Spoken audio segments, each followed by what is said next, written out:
Operación pijama de corazón, zapatillas violeta, bata de lunares.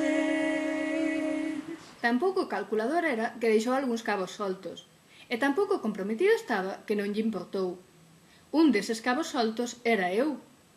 Non sabía da miña ousadía, nin da miña mala hostia, claro. En realidade, non sabía nin quen era eu. Dubido que coñecera sequera a algunha de nós. De oídas igual, nos queixumes de Cira. Sentado no seu despacho, rodeado de carpetas que contiñan toda a información sobre a organización, pensaba, ca mirada perdida na porta, o grande que soaba o seu nome, o grande do seu plan, no grande del. A organización era un ente abstracto, e o único referente físico era o despacho do faiado do edificio na casa de Hugo. Conseguiu, non se sabe moi ben como, evitar compartir edificio, manter a garda amarela lonxe e saltarse un de cada 2 cortes de suministro. Gracias a ese un de cada 2 podía conectarse co exterior. E posiblemente, gracias a iso, conseguiu convertirse no líder da organización. Non lle chamaban líder, non lles gustaba esa palabra.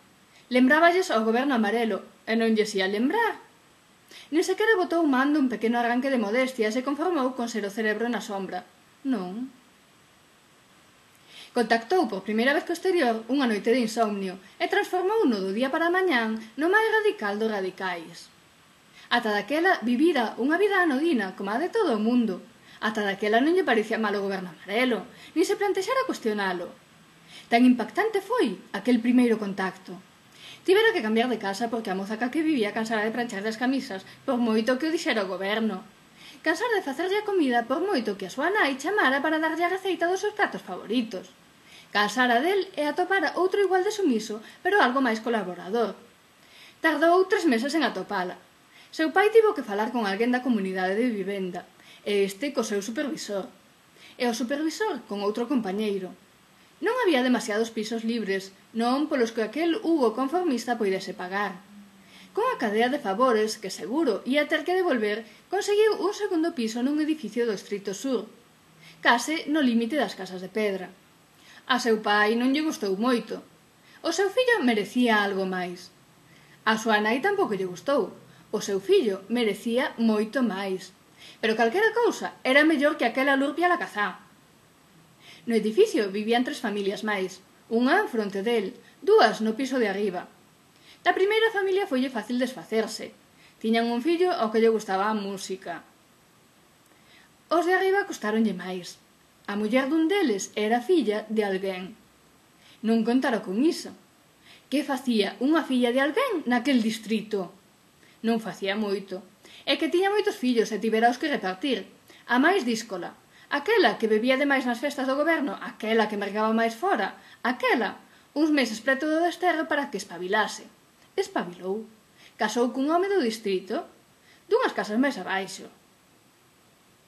A outra familia era a cuñada da filla de alguén, porque trapichear sabía todo o mundo.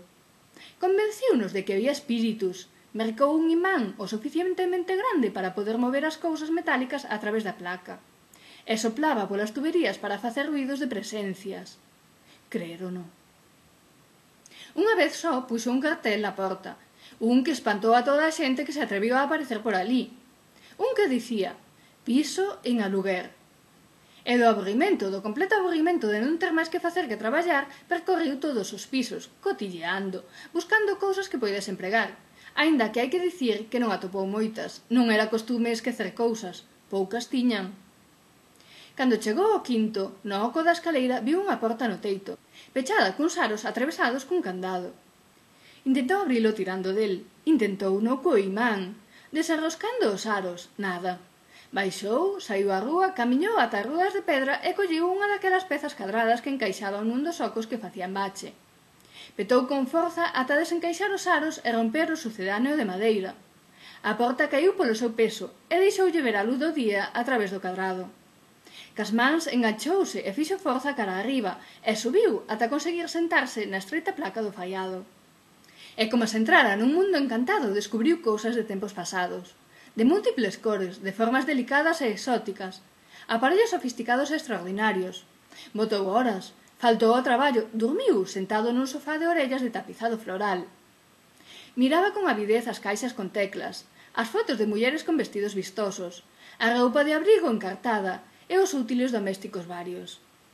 Estudiou se debía dicir algo, se tiña que compartir aquel tesouro, se o seu pai sabería onde vendelo para sacar uns ingresos extra, se había alguén con máis sorte no mundo. Decidiu calar, de primeiras, despois non aguantou e soltouno.